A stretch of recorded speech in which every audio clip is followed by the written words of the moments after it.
प्रिय विद्यार्थियों,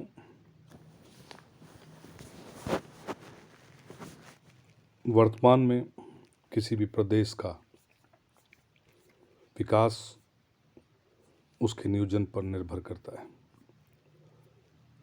तो प्रदेश का नियोजन किस प्रकार से किया जाए या किस प्रकार से होना चाहिए, इस संदर्भ में विभिन्न प्रकार का विश्लेषण किया गया है।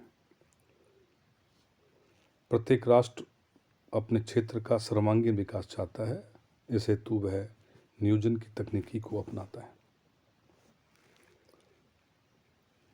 प्रदेश किसी गुण विशेष पर आधारित पृथ्वी का एक भाग होता है।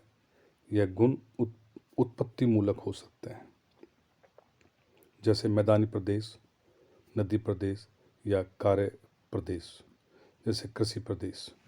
ये अंतर संबंधित भी होते हैं, जैसे गंगा बेसिन उत्पत्ति मूलक भी है और कार्य प्रदेश भी है, क्योंकि एग्रीकल्चर हो रहा है, इंडस्ट्रीज भी हो रही है। इनमें अपना अनूठापन भी होता है तथा अपनी अलग पहचान भी होती है। किसी प्रदेश में निवास करने वाले जीवों का परस्पर संबंध अनूठी पहचान बनाता है। इन परस्पर संबंधों में उत्तम समायोजन की गुणवत्ता बनाने एवं बनाए रखने हेतु नियोजन आवश्यक होता है।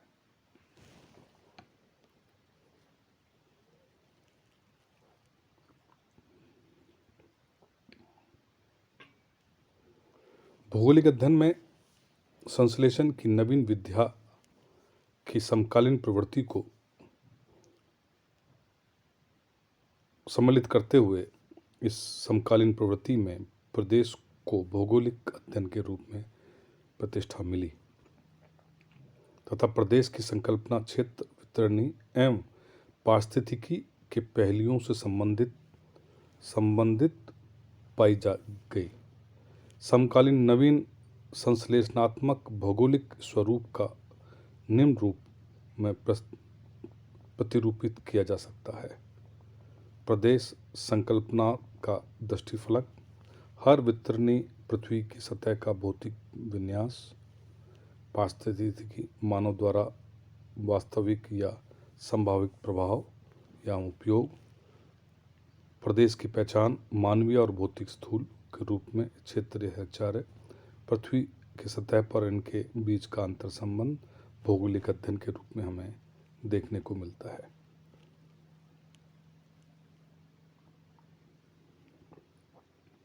तो प्रिय विद्यार्थियों, नियोजन किसी भी प्रदेश के लिए कितना आवश्यक है, इसको समझने की आवश्यकता है। भौगोलिक अवधारणा में प्रदेश की संकल्पना का मूल आधार स्वरूपी, फॉर्मल तथा फंक्शनल तत्वों के बीच क्षेत्रीय परिसीमा में विशिष्ट समरूप में अनुमाप की पहचान है। प्रदेश की पारिभाषिक पहचान कई गुणात्मक विशेषताओं से बनती है, जिन्हें निम्न रूप में प्रस्तुत किया जा सकता है।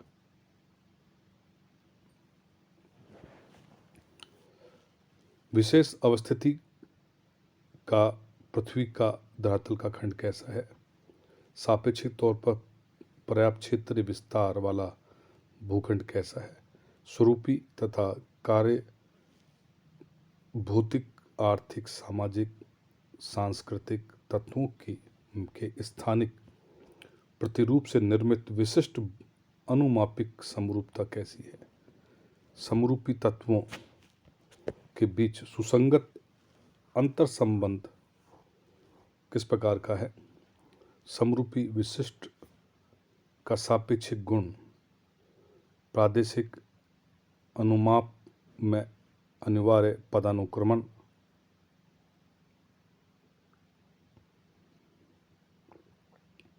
और प्रदेश की परिसीमा में काल, स्थान, सातत्य का गुण किस प्रकार का है।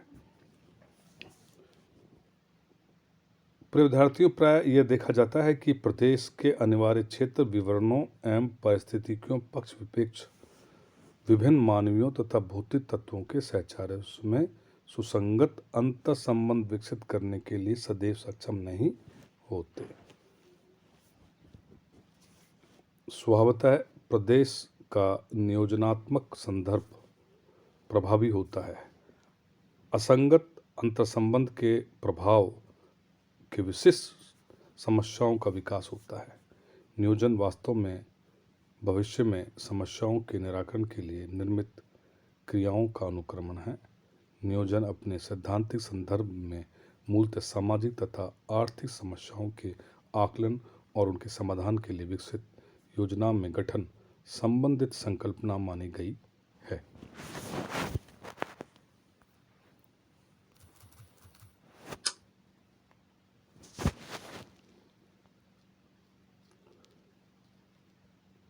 नियोजन सामान्यतः संकल्पनात्मक परिप्रेक्ष्य में वैयक्तिक तथा सामाजिक स्तर पर संचालित स्वीकृति एक बौद्धिक प्रक्रम कहा जा सकता है।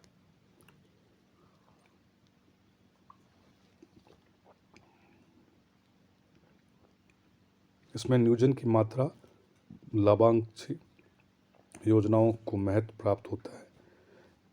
इसके विपरीत प्रादेशिक नियोजन में मानवीय सामाजिक आर्थिक संबंधों से गठित सांस्कृतिक परिदृश्य का प्रत्यक्ष पक्षों के रूप में अनुभव किया जाता है। स्वभावतः राष्ट्रीय स्तर पर नियोजन प्रक्रिया को सशक्त एवं स्थायी आधार प्रदान करने के लिए नियोजनकर्ता क्रिया अनुक्रम की उपादेयता का आकलन हो रहा है। इसे प्रादेशिक परिसीमा की अनुमापीय पदानुक्रम प्रसंग को सुनिश्चित किए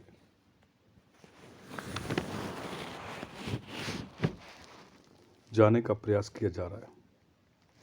स्वभावतः राष्ट्रीय परिप्रेक्ष्य में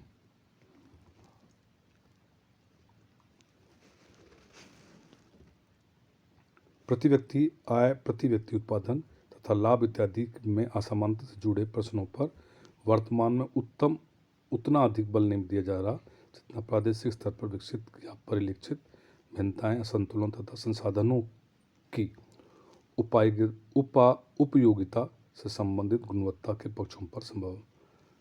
पक्षों पर है।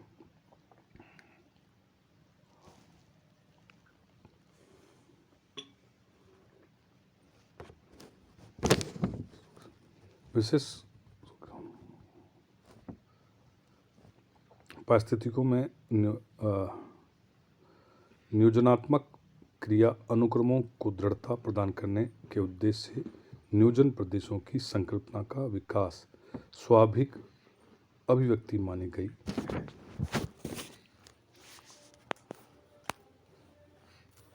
प्रिय विद्यार्थियों, नियोजन किस प्रकार से कार्य करता है और नियोजन में क्या विशेषताएं होती हैं, इस संदर्भ में हमने इस वीडियो में चर्चा करी। तो नियोजन किसी भी राष्ट्र, किसी भी के विकास के लिए अति आवश्यक है। वहाँ की परिस्थितियों को समझकर, वहाँ की भौतिक विशेषताओं को समझकर, वहाँ की आर्थिक और सामाजिक विशेषताओं को आधार पर नियोजन प्रणाली अपनाई जाती है। इस हेतु राष्ट्र के नियोजनकर्ता क्षेत्र के विभिन्न हिस्सों को ध्यान में रखते हुए नियोजन को अपनाते हैं।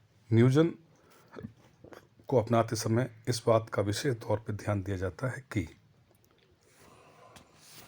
वहाँ की विशेषता क्या है, उस विशेषताओं के आधार पर ही नियोजन किया जाता है। तो आज की वीडियो में इतना ही। अगले वीडियो में हम नियोजन के संदर्भ में और विषय पर चर्चा करेंगे। धन्यवाद।